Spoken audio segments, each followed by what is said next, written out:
Bueno, vamos a ir arrancando.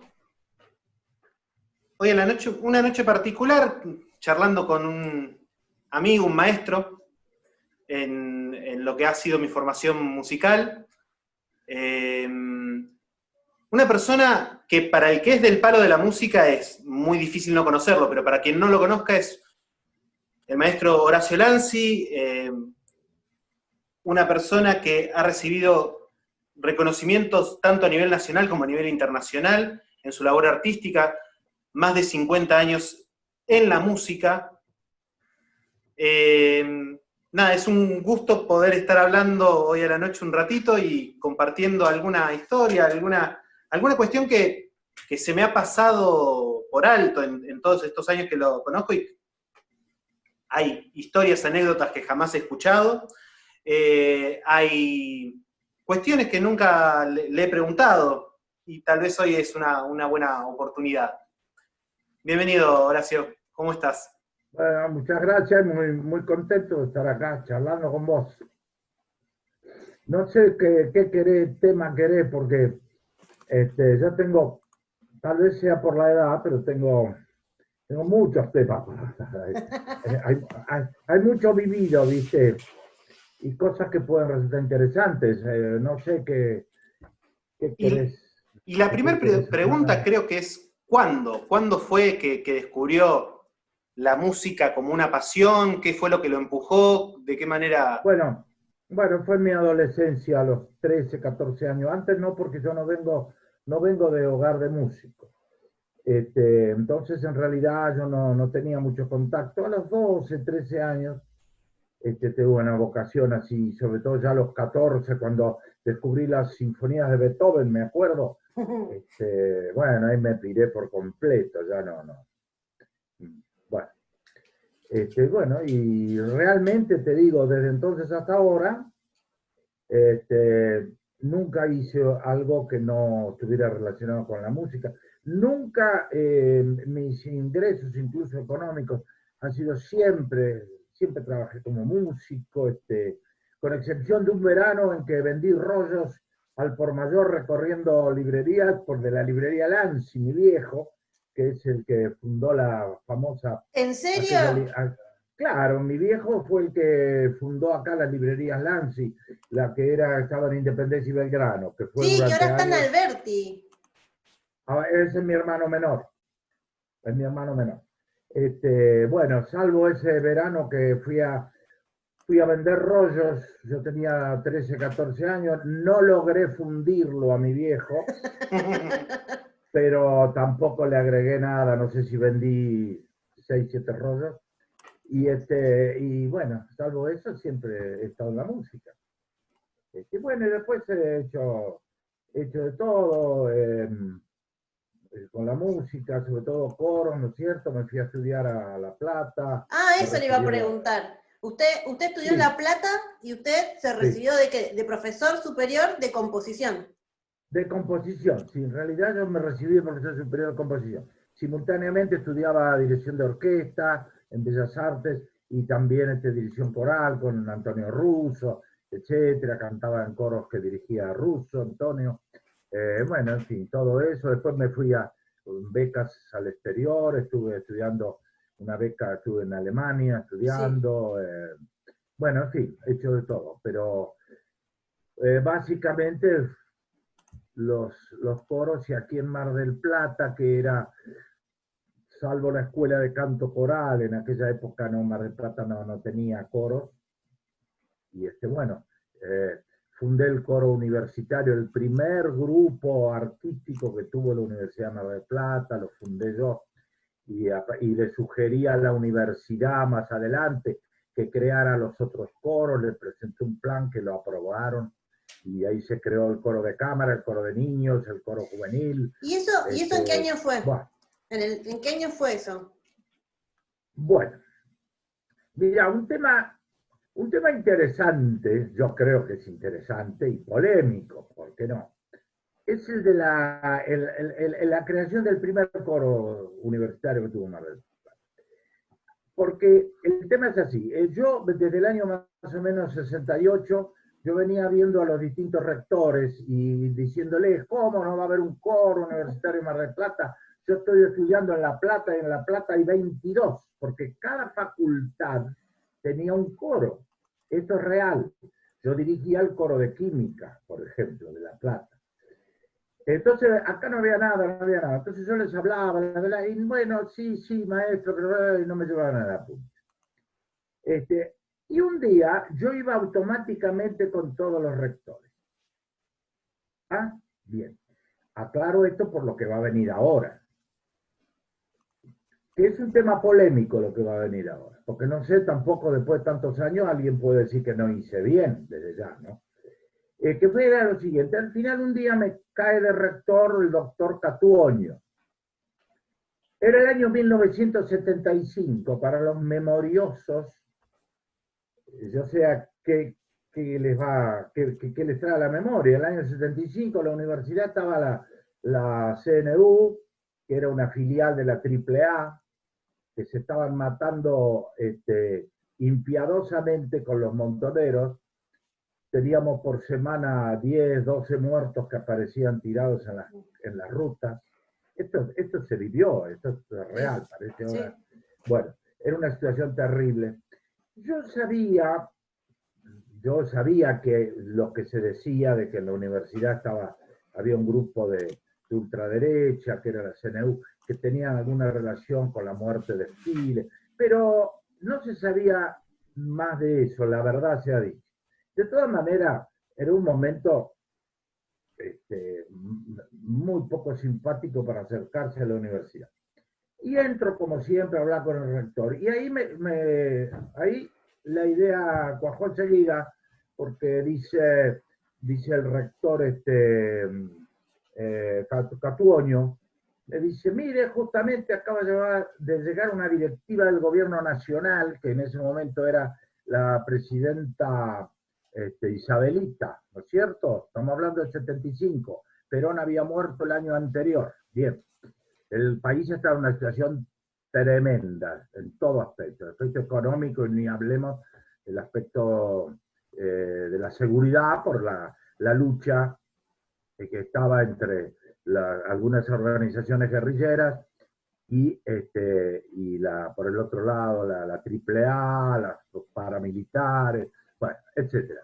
Era una situación tremenda. Bueno, entonces... Usted, perdón, usted estaba en Mar del Plata, ya en Mar del Plata, intentando incursionar en la música. Exactamente. Y cuando voy a ver a este hombre dice, sí, acaba de llegar una directiva nacional de creación de grupos de teatro y coros, bla, bla. Dice, sí, esto bien. Dice, vaya a hablar con nuestro secretario, no era secretario general, tenía otro título ahí, venía después enseguida él.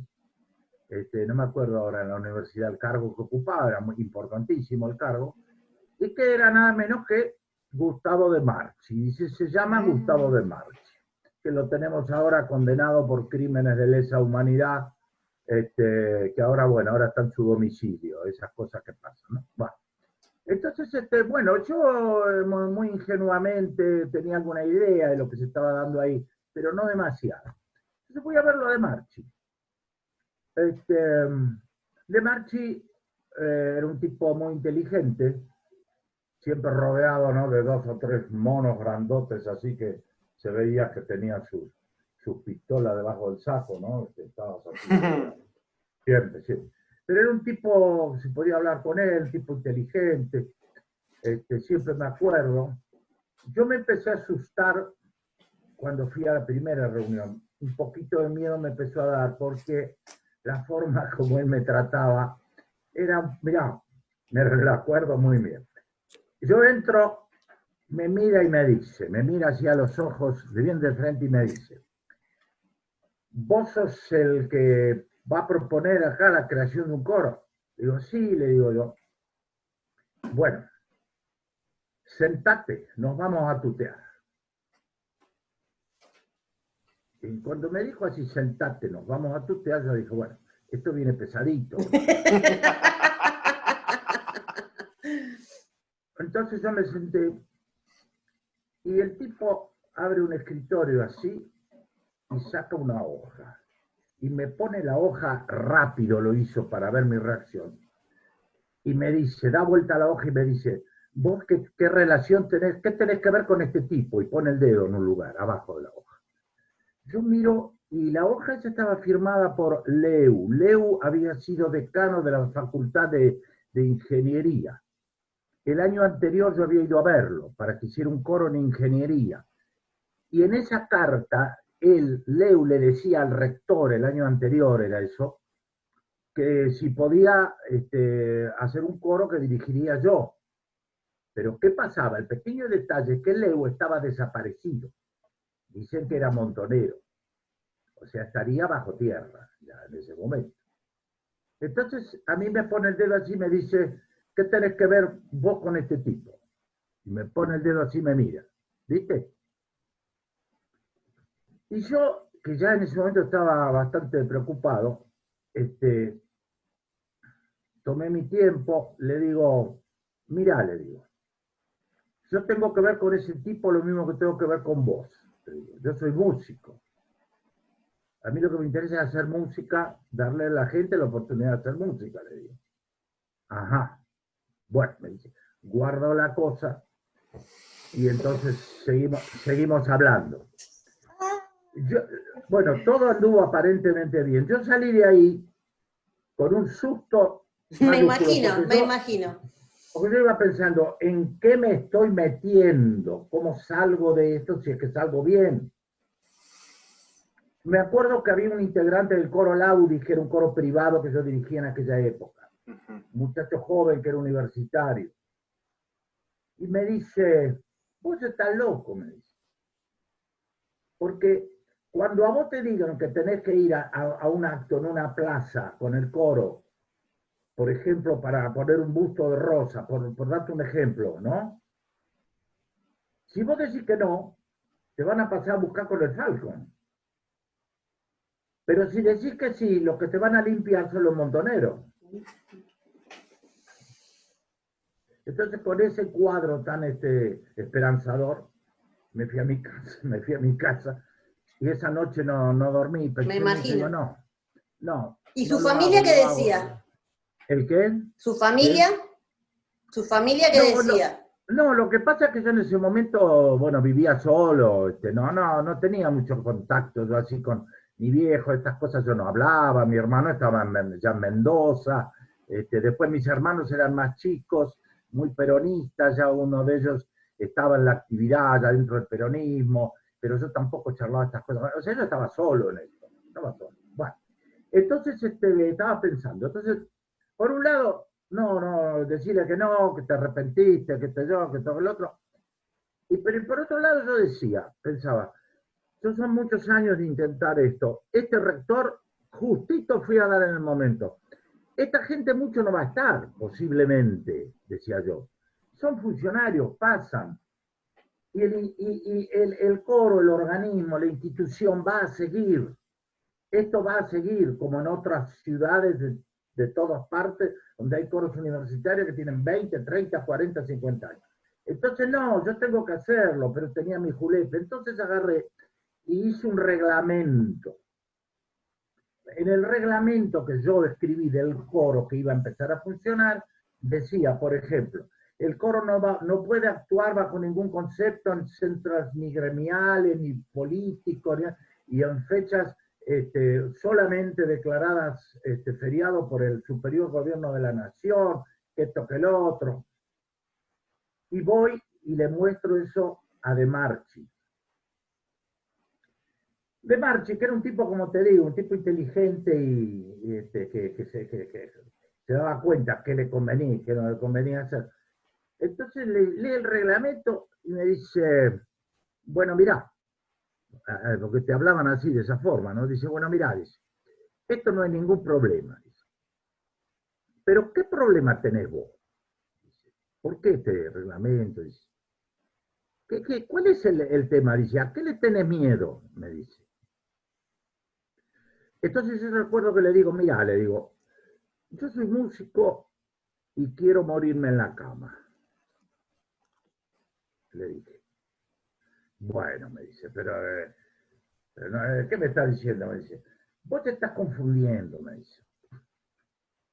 ¿Por qué vos tenés miedo de que yo con el coro quiera hacer politiquería, quiera hacer partidismo? Me dice. Y yo con el coro lo que me va a interesar es hacer política. ¿Y yo cómo hago política? Si vos haces un buen coro. Entonces le digo, bueno, mira, hay otras cosas acá en el reglamento. No me podés imponer una obra, no me sacan ninguna obra, el repertorio lo elijo solamente yo, todo lo haces vos. A mí lo único que me interesa es que hagas un buen coro. Bueno, si es así, vamos a coincidir los dos, le digo.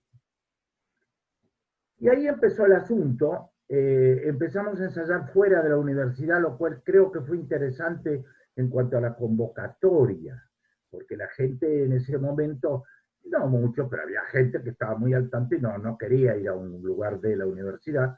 Ensayábamos en la escuela número 6, que está ahí enfrente a la...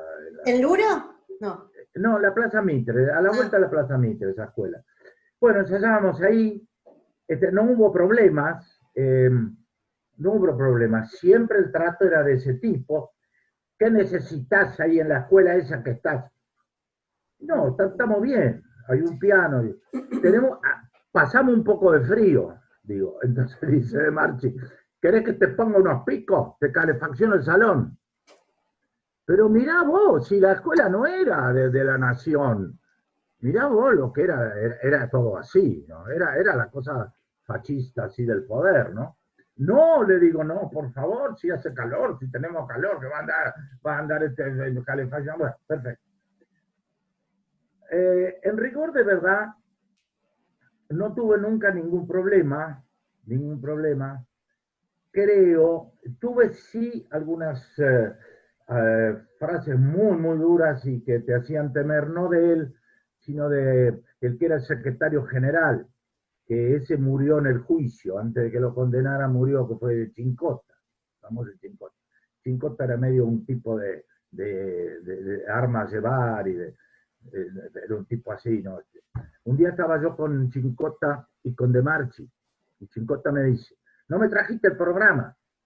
Dice, ¿cuándo me lo vas a traer? Le digo, bueno, yo te lo traigo, la semana que viene te lo traigo. Dice, tráemelo ya la semana que viene o te borrás. ¿De dónde me borro? Entonces De Marchi le dice, che, le dice De Marchi, o sea, boludo, lo dejás al maestro tranquilo, él sabe. Entonces agarró y se fue. Después me vino el mismo Chincota más adelante, che, tenés que hacer la marcha de San Lorenzo que canta su pai porque nosotros... Le digo, mirá, le digo, no sé, el repertorio lo pongo yo, viste cómo es este. Y bueno, me fui de vacaciones con alguna preocupación, nunca se pasó de esto.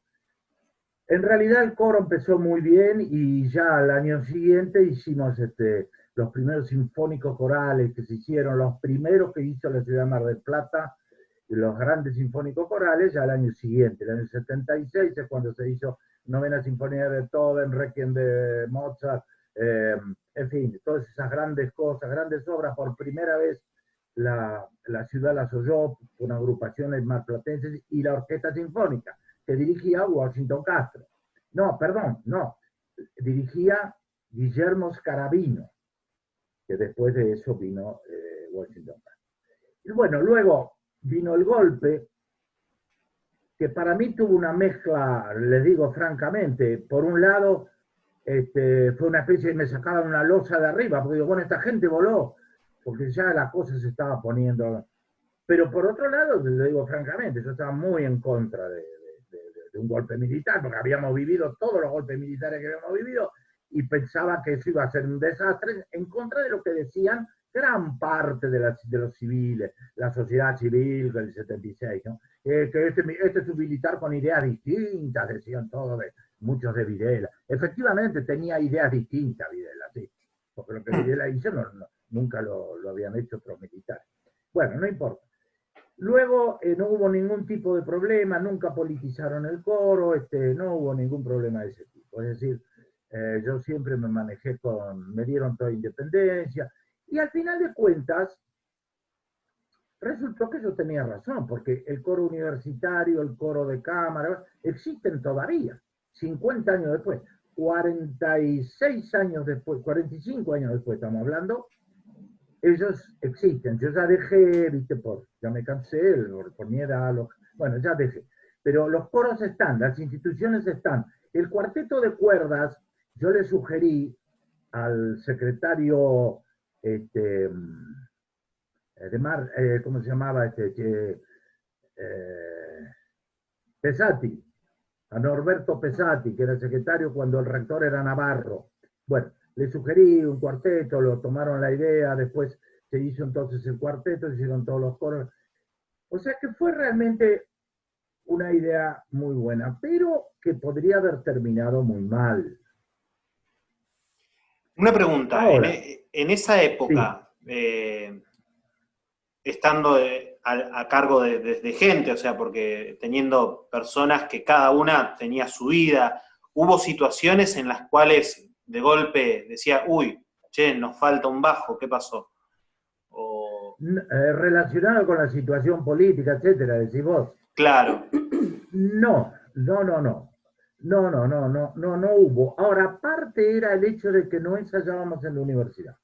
Para la gente la universidad era un lugar donde sabían que a mí me pagaban el sueldo, pero no había ningún contacto, lo cual, dadas las circunstancias, era muy positivo, porque es un coro amateur donde la gente va porque quiere y obviamente si las cosas se presentaban de otra forma no hubieran ido. Ahora, a mí me interesa mucho de esta experiencia que estoy contando, ya que estamos hablando como decían los viejos, a calzón quitado.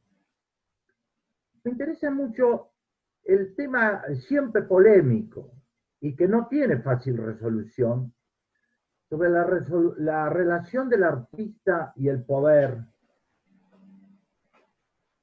Cuando el poder no es un poder legítimo, democrático, obviamente, como era en ese momento, ¿no? Es decir, a ver, en los papeles era un papel legítimo democrático porque todavía no había venido el golpe. Era el gobierno de Isabelita Perón. O sea que era legal el gobierno, cosa que no fue ya el año siguiente. Pero en la práctica, vos estás sujeto a gente que sabe lo que está haciendo. Yo ignoraba realmente lo que estaban haciendo, porque si hubiera sabido cuando entro al despacho de De Marchi, que hacía un mes que él y su grupo de ahí habían mandado a asesinar a la decana de humanidades, a la Coca Maggi, y que la habían enterrado en la arena ahí en Gese, no sé por dónde apareció, o que habían matado a esos 5 tipos, habían asesinado a esos 5 tipos a mansalva, porque les habían matado a Piantoni. Todo eso se estaba viviendo. Si yo hubiera sabido eso, ni me acerco, porque estar en un lugar así, ¿viste? Por otra parte, hasta por seguridad personal de uno. Yo no sabía eso, pero sí sabía que eran duros y que se estaban dando con las organizaciones guerrilleras. En fin, lo que se estaba viviendo en la época, que fue durísimo, fue durísimo. Pero la pregunta es, ¿en qué medida un músico puede, no haciendo, por supuesto, obras propagandísticas, obras al servicio del régimen, porque claro, un músico, como el caso mío, puede trabajar con Beethoven, Brahms, Fauré, etcétera, que vos no podés, no podés hacerlo partidario de una determinada ideología política, ni a favor ni en contra, ni de la izquierda ni de la derecha, ¿no? ¿No es cierto? Que son tan admirados en Moscú como en Estados Unidos, en Inglaterra o en Alemania. O sea, ahora, aunque vos tu obra en sí no le podés dar un color político, es innegable, y yo me daba cuenta, el uso político que te pueden hacer, que es eso que dijo De Mar.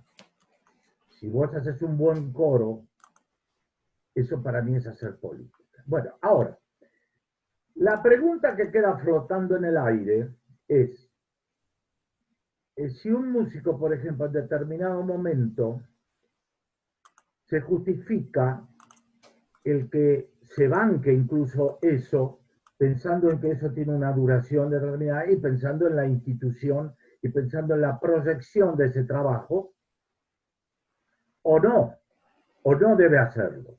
En cuyo caso, bueno, no habría posiblemente ahora, o habría aparecido después alguno de los coros.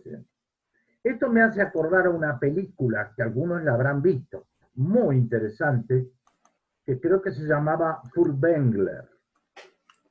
No sé si ustedes la vieron. No, ya la Porque estoy buscando.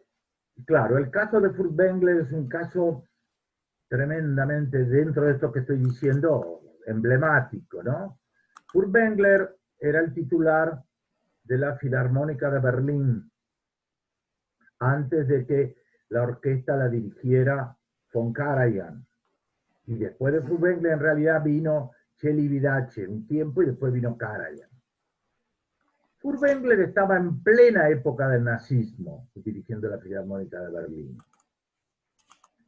Ahora, él le había llevado a la Filarmónica a una situación realmente excelente, un trabajo profesional de primer nivel, y cuando llega a eso, arriba Hitler. Bueno, ahí se desató toda una cuestión, desde los que directamente lo defenestraron, dijeron que él era un nazi, chau, hasta los que decían que no, y que esto, que no. El hecho es que Furtwängler pasó a ser una especie de emblema de esto. En el caso de Furtwängler, nada que ver, obviamente, con lo que puedo haber hecho yo con esta gente, porque el Reich usó la Filarmónica de Berlín muy claramente, qué sé yo. Hay un famoso video que si ustedes lo pueden encontrar en YouTube, se los aconsejo, es muy interesante, en donde aparece un concierto que da la Filarmónica de Berlín en el año 42, creo que es, en París, con París ocupada por el ejército nazi, en París dirigiendo Furtwängler y dirigiendo una obra que para los nazis era emblemática, que era la obertura de los maestros cantores, Die Meistersinger de Wagner, tan adorado por los nazis, Wagner, ¿no? Bueno. El video es extraordinario porque cuando termina de dirigir, que era la última obra, se ve que él se gira y en la platea está, en el centro de la platea, Joseph Goebbels, secretario de propaganda de Hitler, ¿no? Aquel que después se mató a la mujer y mató a sus 6 hijos en el búnker, antes de que entraran los rusos. Bueno, Furtwängler se da vuelta y separa este tipo Goebbels y le da la mano así. Y se ve en el video, incluso detienen ahora la cámara para que se vea, que Furtwängler le da la mano y que gira, y que cuando gira, él tiene la mano en el bolsillo, esta mano, saca un pañuelo y se limpia la mano. Evidentemente no lo han visto, porque si no... No. Sí, no lo han visto. Pero es un signo de... Es un tema, porque cuando termina la guerra, él, la orquesta, pasado los primeros momentos, él continúa en la orquesta con un nivel superlativo. De todas maneras, los aliados no le perdonaron esas cosas y él tiene que dejar ahí. Pero él podría haber dicho, bueno, yo había fundado la orquesta esta, yo me maté con esta orquesta y no lo iba a deshacer el loco es decir, en ese momento Hitler, esté lo que esté, el tiempo que esté. Es un tema muy polémico. Cuando le preguntaron a Karajan, otro al que se acusa de nazismo, ¿no? ¿Cómo hacía él en esa época, después que se fue Furtwängler, antes de que terminara la guerra? Y Karajan dice, cuando dirigía la Filarmónica de Berlín, le dice el locutor, pero usted estaba afiliado al partido nazi, le dice, al nacionalsocialismo. Karajan dice, sí, pero en ese momento nadie que ocupara un lugar público podía ocuparlo sin estar afiliado al nacionalsocialismo. Bueno, no sé, yo no, sobre esto no estoy dando una opinión, no comparo, esto es una pavada lo mío al lado de esto, pero quiero decir, el trabajo del artista a veces se dan estas situaciones. ¿Qué hago? Dejo todo lo que hice, abandono un trabajo así porque circunstancialmente este gobierno que es tiránico, no sé cuánto, me puede usar políticamente, o me la banco con todos los riesgos que significa, y bueno, cuando se vayan diré. Puedo hablar de otros casos de esto. En Chile pasó con Mario Baeza, con el coro de la Universidad Técnica de Chile, que él no se fue de Chile con el golpe de Pinochet, a diferencia de otros. En fin, para mí no fue nada fácil, nada fácil. Pero tuve la satisfacción después ya al año siguiente que llegaron los sinfónicos corales, y ya no hablamos más después del asunto porque no hubo nunca, yo no tuve nunca presiones, estoy hablando de antes del 83, bueno, que vino la democracia. Nunca tuve presiones, nunca me impusieron una obra, nunca se metieron con mi trabajo. Entonces, bueno, yo lo seguí haciendo. Pero no fue fácil, no fue fácil. El primer concierto que dimos después del golpe fue el 9 de julio de 1976. Coro universitario, Orquesta Sinfónica Municipal, dirigiendo Guillermo Scarabino. ¿Qué cosa? El canto del destino de Brahms, una obra maravillosa. Se hizo en el auditorio, lleno, repleto. Era la velada de gala, primera velada de gala después del golpe.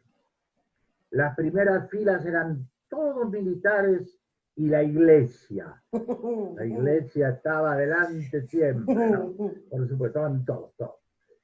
Entonces, ante esa circunstancia, yo seguía adelante. A mí el director de la Sinfónica, un músico como yo, muy buen músico, ¿querés que hagamos el canto del destino? Sí, hacemos el canto del destino. Bueno. Unos días antes, esto también es lindo como anecdótico, unos días antes me llama el rector, que era un marino. Dice, maestro, usted va a dirigir nuestro coro, bla, bla. Sí. Y dígame una cosa, abre un escritorio y saca una partitura del canto del destino. Algún alcahuete del coro fue a llevárselo. ¿De dónde va a sacar el tipo una partitura del canto del destino? Bueno, entonces me pone la partitura y me dice, ¿me puede decir qué dice este texto? Ay, me muero. Sí, sí. Usted aparte... Es gracioso. Sí, sí. Es gracioso, ¿eh? Ahora. Entonces, Sí. entonces le digo, mire, es una poesía de Hölderlin. Le digo, Hölderlin fue un gran poeta alemán de comienzo del siglo, le digo así, de comienzo del siglo XIX, le digo. Es anterior a Marx, le digo así, medio riéndome. Por la duda. Claro, entonces le digo, me dice, bueno, sí, pero hágame una cosa, está bien, le entiendo, pero tráigame una traducción y lo veo la semana que viene. Bueno, perfecto. Le hago una traducción, el texto, te imaginas, el texto de Hölderlin hablaba de cosas como, qué sé yo, bueno, la humanidad doliente lanzada contra los peñascos y el destino y los dioses griegos. Imaginá, no tenía nada que ver con nada, bueno, nada de eso. Entonces, se lo llevo, dice, bueno, muy bien, profesor, te trataba muy bien, un tipo de la Marina, muy educado el hombre. Bueno, muy bien, dice, ahora le voy a pedir una cosa, váyase a la municipalidad y véalo a el coronel, creo que era Ochoa, algo así, al coronel Ochoa, que él va a estar encargado de la seguridad de la velada de gala. Entonces fui, y ahí vi la diferencia entre un marino educado y lo que suele ser un coronel del ejército, ¿no? Entonces el tipo adentro, el tipo decía, dice, bueno, buenas tardes, dice, usted es el director del coro de la universidad, sí, y que va a hacer con nuestra orquesta sinfónica una obra ahí en la velada de gala del 9 de julio en el auditorio. Sí, le digo, bueno, dígame, profesor, ¿cuánta gente tiene en su coro? Y van a cantar unos 80, le digo. ¿Usted los conoce a todos? No. No conozco a ninguno, le digo. ¿Y cómo no conoce a ninguno? ¿Usted qué? ¿Pasa pasan, quiero cantar y usted los pone. No, yo les conozco el oído y la voz que tienen. Después no conozco a nadie más. Y no me interesa, porque no es tema mío. Bueno, pero oígame una cosa, profesor. Si en la mitad del concierto uno de sus cantantes arroja un explosivo, ¿usted se va a hacer responsable? ¡Ah! Me dice así. Le digo, no, le digo, en absoluto. Si esas son sus ideas, le digo, dejémoslo acá, hágale el concierto con la sinfónica, no, yo no voy con el coro. Bueno, vamos a hacer una cosa, profesor. Antes del fin de semana usted me va a traer una lista con todos los integrantes de su coro y el número de documentos. Y la semana que viene nos vemos. Bueno, obviamente la lista la iba a mandar al CIDE, a la Secretaría de Información, enseguida, ¿no? Entonces yo me acuerdo que le dije al coro, porque yo realmente no sabía el coro políticamente, nunca había, de algunos sí sabía lo que pensaba, pero era una remota idea. Entonces yo agarré para no meterme, no sentirme tampoco culpable de nada. Yo agarré y les dije, me acuerdo, mira, le digo, el ensayo que viene, el jueves van a tener arriba del escritorio una planilla, buscan su nombre, los que van a cantar. Claro, de última esa opción. Buscan su nombre, me ponen el número de documento y ponen una firma porque me han pedido, del secretario ahí de la parte organizativa, de seguridad, me ha pedido que le mande esto. Bueno, chao. Y yo pensé, bueno, si acá hay 4 que no vienen más, esos tipos, bueno, estarán en alguna organización o habrán estado y están fichados. Nadie, yo me acuerdo que no hubo nadie que se borrara. O sea que bueno, no tenía yo ningún elemento que pudiera estar considerado subversivo, como decían en aquella época. Bueno, entonces va la cosa esa y me llama, lo voy a ver. Dice, bueno, profesor, acá llegó de vuelta la lista, dice, no hay ningún problema con el coro, ¿eh? Ningún problema, así que bueno, ahora tenemos que hablar otro asunto, dice. Nosotros vamos a hacer una credencial para cada integrante. Usted vio la entrada de artistas, esa que está acá por el bulevar del teatro, del auditorio. Sí, le digo, bueno, usted se me va a poner ahí y usted les va a dar la entrada a cada uno con su credencial en la mano. No, le digo, imposible. Yo no puedo hacer eso. ¿Y por qué no puedo hacer eso? Porque en un concierto sinfónico coral, le digo al tipo que era una bestia total, ¿viste? En un concierto sinfónico coral, el director del coro, por lo menos 1 hora antes tiene que estar ya con el director de la orquesta, porque tenemos que ver dónde se va a poner cada uno y si surge algún problema. Yo no puedo estar, 1 hora antes no puedo estar. Pero ¿cómo me dice? Tampoco esto, entonces ¿usted qué hace? Y yo hago lo que tengo que hacer, soy músico y preparo el coro, le digo. ¿Por qué no hace usted, le digo, eso que tiene la lista de la gente? Ponga a alguien, le digo.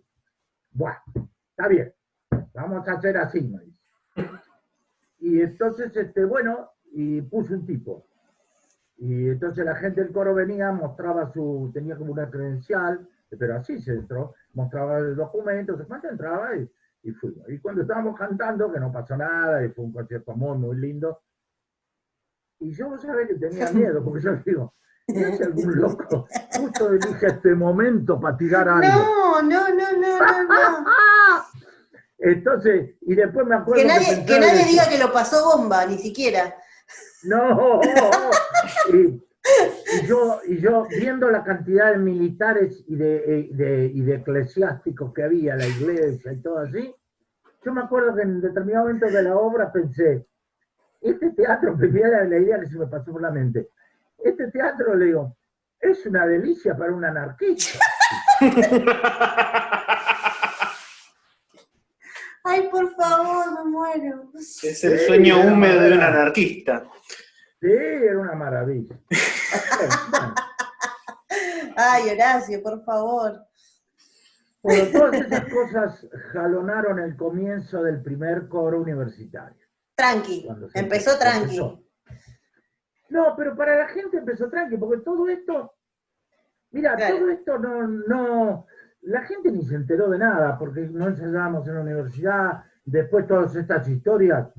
Cuando vino el golpe, yo me acuerdo en el 76, dado lo que se había vivido y la incertidumbre del momento, eso sí, yo me acuerdo que agarré, hice poner un cartel en el lugar de ensayo, que decía, suspendido todos los ensayos hasta él, suspendí por 30 días o 45 días los ensayos, porque yo no sabía que venía, qué sé yo.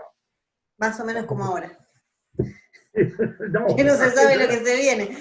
no, pero aquello era que no, Sí, sí, esto, sí, sí. esto es Suiza. No, no, aquello fueron épocas durísimas, muy interesantes, pero durísimas. Y yo era estudiante en La Plata, así que lo vivía allá. ¿En qué año se recibió, Horacio?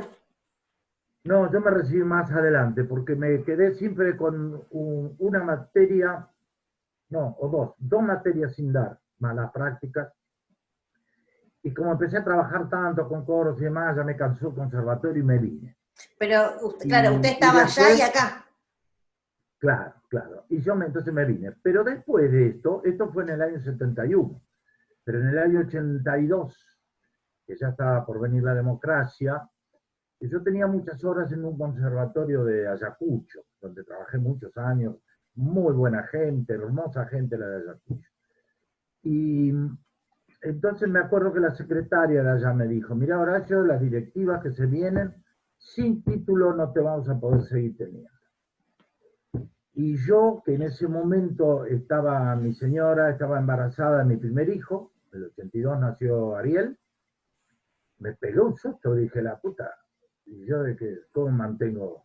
Porque con un hijo es otra cosa, ¿no? Claro. Entonces, y por dos materias, no. Entonces me pasé todo el año 82, creo que fue, sí. Un sacrificio y se iba y venía todas las semanas a La Plata, salía un día, dormía en el colectivo, me venía ahí, porque yo tenía mucho trabajo acá. Y me di las dos materias, di 2 años de composición, las prácticas, después di todo en un poco tiempo así. Y me recibí entonces a fin del 82, o sea que 10 años después, ¿no? Y gracias a Dios lo hice porque ya al año siguiente acá en Mar del Plata me ofrecieron un montón de horas cátedra, por supuesto, ¿no? Pero me recibí más tarde. Los Claro. años de mi estudio allá fueron los años duros. Fue el año 68, 69, 70. Claro. 70. Había una politización muy grande de En la La Plata juventud. sobre todo. Uy, La Plata era tremenda. A pesar de que los músicos era un mundo aparte, porque el músico es un tipo que está todo el tiempo, el músico clásico en general, salvo que haga obras con textos, es otro tema, no hay tanto tema para hablar. Pero como la música es un idioma abstracto, absolutamente abstracto, si no tiene letra, ¿no? Abstracto. Vos componés una sinfonía sin texto. Eso está en tu cabeza, es un sistema de sonidos y de gráficos que más o menos más o menos fieles al sonido, que están ahí. Y eso está ahí, eso no tiene relación, es como la matemática es una abstracción, porque ¿dónde está el Me número siento 3? identificada, sí. Claro, ¿dónde está el número 3? Alguno debe estar pensando en mi libreta, algún chico dice, ¿dónde está el 3 o 4? Y en la libreta cuando se lo lleva a mi papá, pero está escrito, pero Claro. nadie anduvo por un bosque y se encontró con un número 4, ¿no? Bueno, No. esa abstracción hace que el músico esté en una problemática que no tiene por qué ser, pero puede ser muy ajena a la situación social, lo cual no es nada bueno, pero es así. Entonces nosotros, me acuerdo de aquella época, en Bellas Artes, que nos cruzamos, todas las agrupaciones, las distintas artes, entonces los de pintura y los de cine y demás estaban todo el mundo discutiendo que el Che Guevara sí, que el Che Guevara no, que la guerrilla sí, pero que la guerrilla no, porque la salida de las armas no es la adecuada y bla, bla, bla, bla, bla, bla. Todo el mundo hablaba con eso. Y los músicos, vos veías, te cruzabas con los músicos andando con una batuta, una partitura, ¿viste? No, entonces sí, no, es así, es así. Pero a pesar de eso, de que el ambiente era muy poco politizado en el conservatorio y sobre todo en Bellas Artes, igual vivimos Mi mejor amigo fue desaparecido en aquella época, en el 76. Se lo llevaron. Y bueno, fueron épocas durísimas, muy duras. Quiera Dios que no vuelvan nunca en ningún aspecto, que no haya necesidad nunca. Es difícil, hay que tratar de ser objetivo en aquello, no solamente de un solo lado, ¿no? Yo diría así, quiera Dios que nunca haya fuerzas armadas que usurpen el poder y estén tantos años sin dar elecciones libres, elecciones verdaderas, como se hizo acá entre el 55 y el 73 que vino Perón, que todas las elecciones fueron con proscripción del peronismo, ¿no es cierto? Quiera Dios que. Y quiera Dios que nunca sientan grupos de la oposición que para ir contra esta usurpación ilegal del poder, el camino indicado sea la acción armada. Porque no era tampoco, y no todo el mundo estaba de acuerdo con esa acción armada. Yo me acuerdo de las discusiones. Bueno, yo no estaba de acuerdo, aunque estaba de acuerdo con lo que los tipos querían, pero no estaba de acuerdo. Entonces, esas dos cosas terminaron provocando una tragedia tremenda, donde, al final de cuentas, las Fuerzas Armadas, como Estado, aceptaron las peores metodologías imaginadas por la guerrilla, que a veces tuvo metodologías muy, muy criminales, como poner bombas en lugares públicos, ¿no? Pero las Fuerzas Armadas terminando haciendo lo mismo con el agravante de que eran el Estado, ¿vale? Mucho peor. Y bueno, y tuvimos lo que tuvimos. Sí. Entonces, quiera Dios que nunca, nunca lleguemos a nada de eso. Bien, sí. Ojalá estemos en condiciones de poder abrir los ojos más que los ojos, los oídos, de generar la capacidad de escuchar al otro, que el otro no es un enemigo, sino que el otro es un otro que piensa distinto a uno, y poder saber construirnos en conjunto, pensando principalmente en las alternativas no violentas, más allá que el sistema es violento de por sí en un montón de sus comportamientos, pero si no se ataca de base, pienso en, no sé, algunos humanistas que escriben por la construcción de espacios permanentes, de la construcción de, ¿cómo se le dice? Consejos permanentes por la no violencia activa, dice, porque la violencia genera más violencia, la no violencia también genera no violencia. Entonces, como es un cambio de pensamiento para poder escuchar al otro de una manera y evitar esta cuestión, o sea, de que el otro sea un enemigo y que hay que eliminarlo. No, nunca más, por favor, nunca más. Claro, sí. Sí, bueno, esperemos que nunca más se repita. Pero bueno, hemos vivido todas esas cosas, aunque ahora, cuando yo cuento todo esto, como la formación del coro, aquella época, yo noto que muchos me miran como si yo tuviera, como si a mí me viniera a hablar un tipo no sé, de Lituania, me viene a hablar un tipo de Lituania sobre una cosa que pasó. Pues la gente no tiene idea, ¿eh? No. Hay un mecanismo colectivo del olvido. Del olvido inmediato, sí, es verdad. Sí, es impresionante.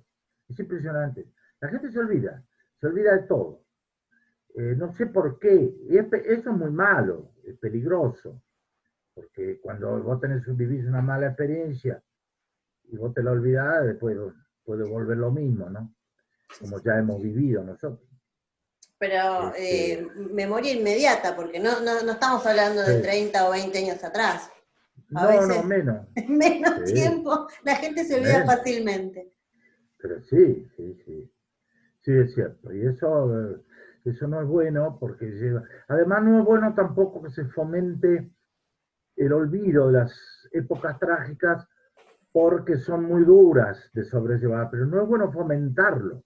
Lo que hizo Alemania, por ejemplo, con el nazismo, no es bueno.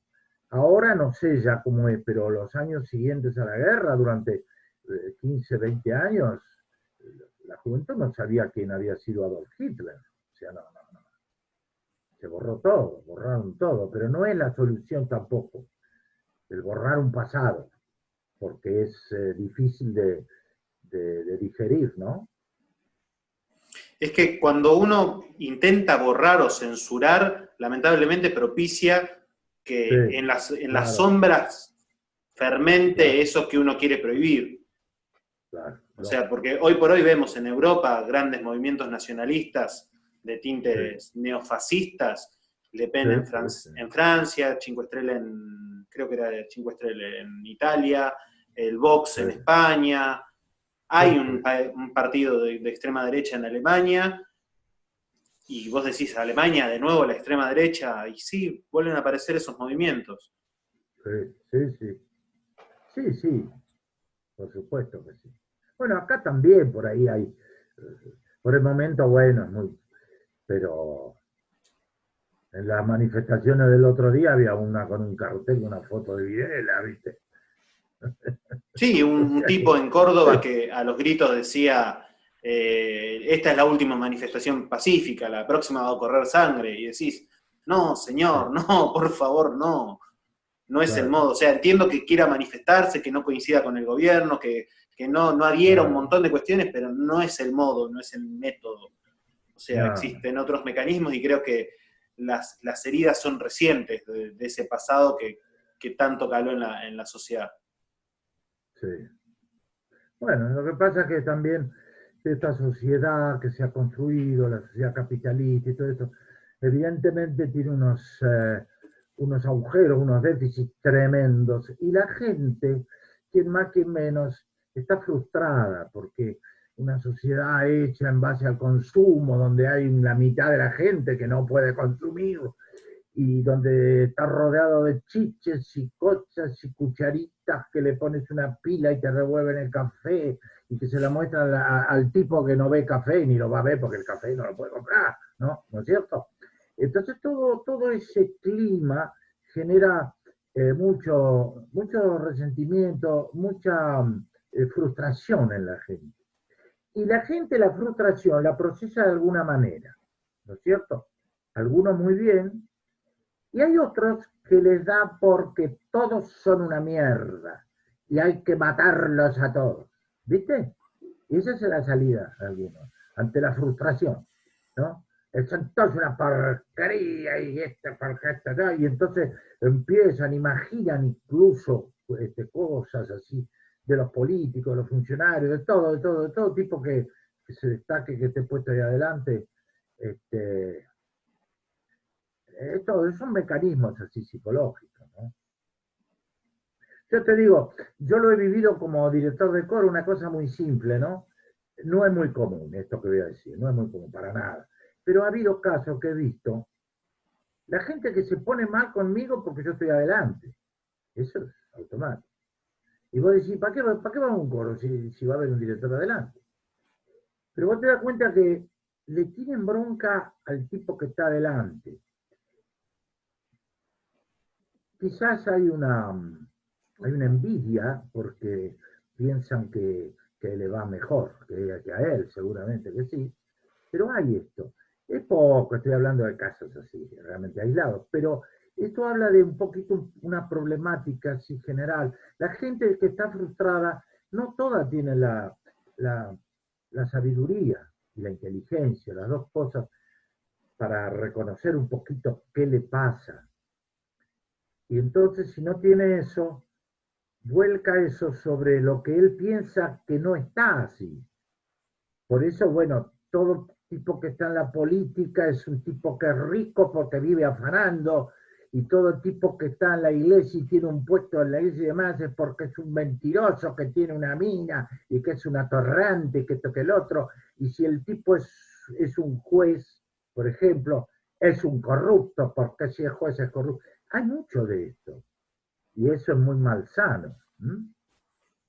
Sí, o Ahora, sea, ¿cómo? se trata de se generaliza del caso Sí, único, se generaliza a sí, todo. O sea, se encuentra un juez que hizo algo, bueno, toda la justicia está corrompida.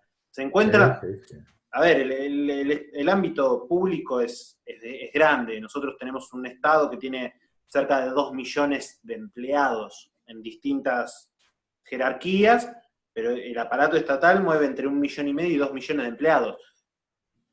Uno se puede Claro. mandar una macana y ese uno no te tiene que manchar a los 2 millones, Sí, porque sí. hace a una manera de administrar el Estado. Yo le iba a preguntar, ¿en algún momento de toda su trayectoria hubo algún gobierno que dijera apuesta por la cultura, apuesta por la música y usted lo notó? ¿O siempre es una lucha el tema de estar en algo relacionado a lo cultural?